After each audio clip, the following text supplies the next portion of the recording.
In a world filled with struggles for power and challenges imposed by forces beyond comprehension, several characters confront the brutality of their reality.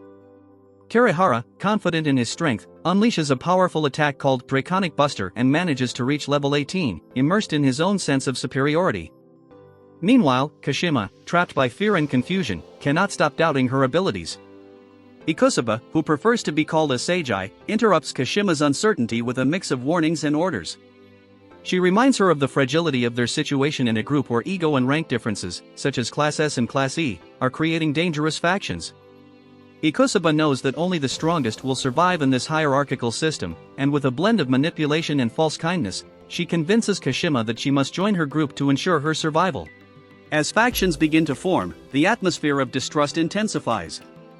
Kashima, unable to avoid being swept away by the tide of events, is forced to participate in a cruel ritual imposed by Ikusuba. This ritual compels her to kill or be excluded, and the pressure of not wanting to end up like Touka, a boy discarded by the group, forces her to comply. Though traumatized, she manages to pass the trial and becomes part of Ikusuba's group, who condescendingly calls her Little Dove. On the other hand, Sogu finds herself confronting the injustice of the Kingdom of Alien, where the selection ritual has eliminated those who could not meet the expectations of heroes. Sogu faces Vicius, an enigmatic figure who defends the kingdom's ruthless policies. In her desperation to save the disqualified students, Sogu attempts to negotiate with Vicius, offering to fulfill her duty as a Class S heroine in exchange for sparing the weak. Vicius, with an air of indifference and condescension, accepts the proposal but not without emphasizing the uselessness of those who lack value.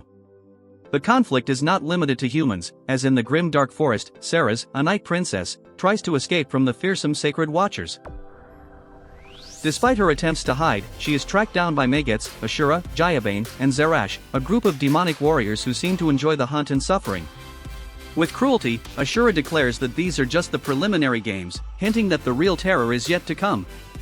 Zerash, for his part, insinuates that there is no escape for Ceres and that the truth will be burned into her soul, highlighting the relentlessness of their pursuit.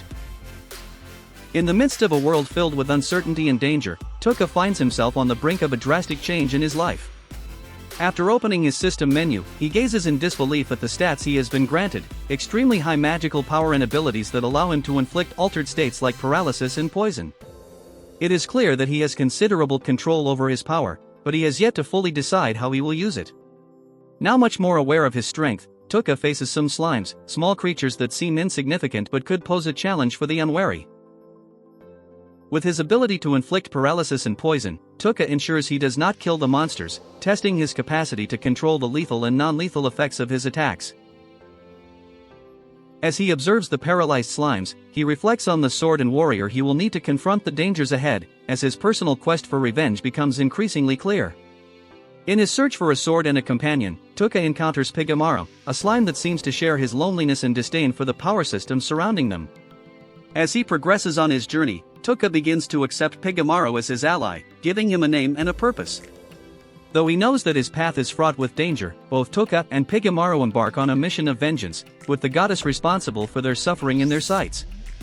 Ceres, exhausted and on the brink of despair, invokes the grace of spirits, her last hope to evade her hunters. However, her escape seems complicated, as she cannot shake her pursuers.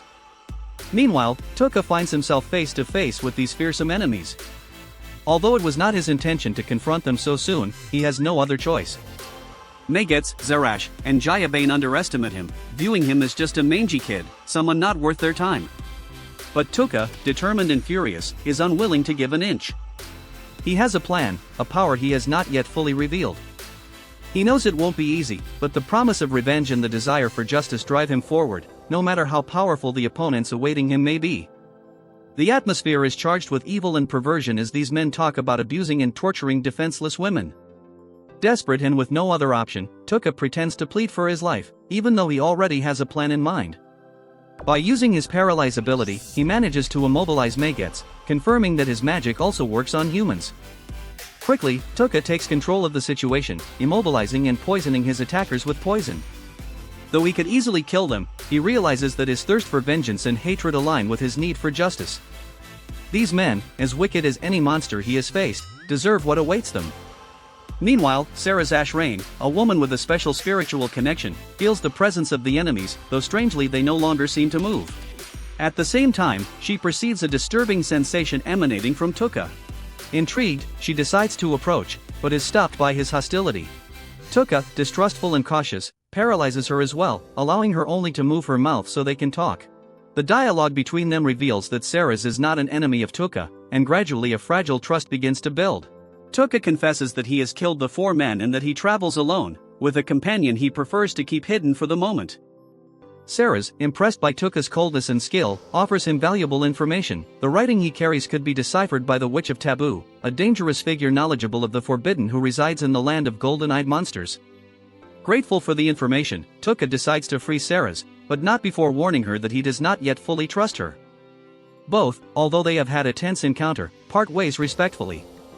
Ceres, despite having been ambushed, recognizes Touka as her savior. For his part, Touka remains vigilant, aware that there may be more enemies in his path and determined to continue with his personal quest for vengeance. Meanwhile, elsewhere, a pair of adventurers discuss the enormous bounty on Ceres, the princess of a half-elf nation destroyed by the ruthless Vicius.